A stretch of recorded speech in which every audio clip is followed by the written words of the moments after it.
मात्रक तथा बीमा, यूनिट एंड डायमेंशन चैप्टर है जो कि आरआरबी में पूछे जा सकते हैं। तो चलिए स्टार्ट करते हैं।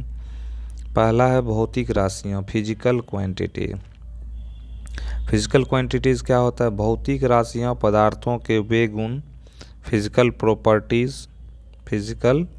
प्रॉपर्टीज़ जिन्हें मापा जा सकता है तथा उनकी माप को संख्या द्वारा व्यक्त किया जा सकता है। इसमें आते हैं मात्रक। मात्रक किसी राशि की पूर्व निश्चित मात्रा को मात्रक कहते हैं। मात्रक दो प्रकार के होते हैं। कितने प्रकार के होते हैं? तो दो प्रकार के मात्रक जो हैं दो प्रकार के होते हैं। तो उदाहरण के लिए जैसे मात्रक में जो है, उदाहरण के लिए क्या होता है? उदाहरण के लिए इसके अंतर्गत जैसे 2 kg, 2 क्या हो गया? इसका मापक हो गया, और kg क्या हो गया? मात्रक हो गया। मापन या मात्रक पद्धतियाँ। भौतिक राशियों के मापन की मुख्यतः 3 पद्धतियाँ प्रचलित हैं। कौन कौन सी प्रचलित हैं? 3 प्रचलित हैं, जिसमें कि मेजरमेंट मेथड आता है। पहला होता है CGS, दूसरा FPS, तीसरा MKS होता है। CGS मतलब होता है C से क्या होता है? सेंटीमीटर होता है, G से ग्राम होता है, और S से सेकेंड होता है। उसी तरह FPS से क्या होता है? F से होता है फुट होता है, P से पाउंड होता है, और S से सेकेंड होता है। नेक्स्ट है MKS है। MKS को सेकेंड बोलते हैं, S से सेकेंड बोलते हैं, K से किलोग्राम बोलते हैं, और M से मीटर बोलते हैं।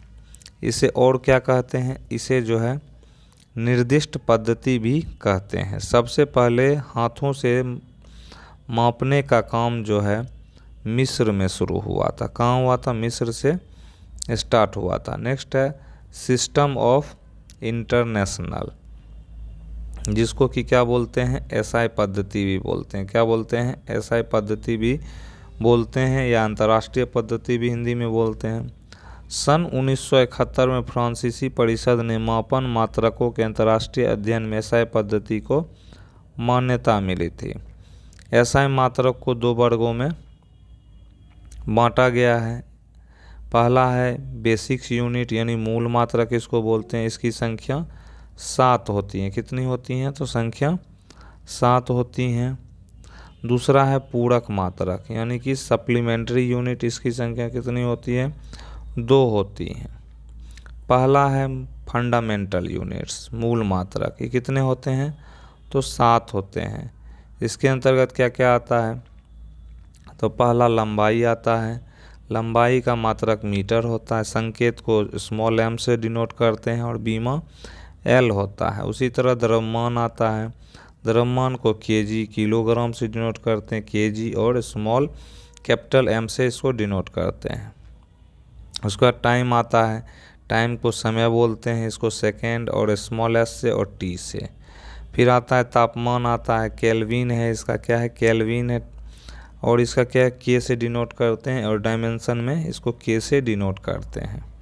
धारा जो है, धारा को क्या बोलते हैं? करंट बोलते हैं। इसको एम्पियर इसका मात्रक होता है, और A से इसको डिनोट करते हैं, डायमेंशन में A होता है। ज्योति तीव्रता, इसको ल्यूमिनस इंटेंसिटी बोलते हैं।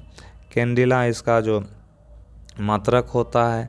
CD से इसको डिनोट करते हैं, और C इसको डायमेंशन में लिखते हैं। अब आता है पदार्थ का मात्रा। पदार्थ की मात्रा को क्या लिखते हैं? अमाउंट ऑफ सब्सटेंस बोलते हैं। मोल इसका मात्रक हो गया। मोल MOL इसको नोटिस करते हैं, और इसका जो है डायमेंशन में N से डिनोट करते हैं। नेक्स्ट है पूरक मात्रक। पूरक मात्रक कहने का मतलब सप्लीमेंट्री यूनिट्स होता है। सप्लीमेंट्री यूनिट्स 2 प्रकार के होते हैं। एक होता है समतल कोण होता है, एक होता है ठोस कोण होता है। क्या होता है? ठोस कोण और समतल कोण। समतल कोण का जो यूनिट होता है रेडियन होता है। ठोस कोण का क्या होता है? स्टेरेडियन होता है। इसको RAD से लिखते हैं, और इसको SR से डिनोट करते हैं। समय क्या है? समय सार्वभौमिक राशि नहीं है, क्योंकि समय किसी अन्य भौतिक राशि पर निर्भर नहीं होता है। अब आते हैं व्युत्पन्न मात्रक। व्युत्पन्न मात्रक किसको बोलते हैं? वैसा मात्रक जो मूल मात्रक यानी बेसिक यूनिट पर डिपेंड रहता है, उसको क्या बोलते हैं? मूल मात्रक बोलते हैं। व्युत्पन्न मात्रक बोलते हैं। वे मात्रक जो बेसिक्स मात्रक से निकल कर आते हैं व्युत्पन्न मात्रक आते हैं। तो दोस्तों नेक्स्ट वीडियो में आपको जो है जितने भी मात्रक हैं, जितने भी फॉर्मूले हैं, उसके डायमेंशन से हम डिराइव करेंगे। तो प्लीज़ वीडियो को लाइक करें, सब्सक्राइब करें। धन्यवाद।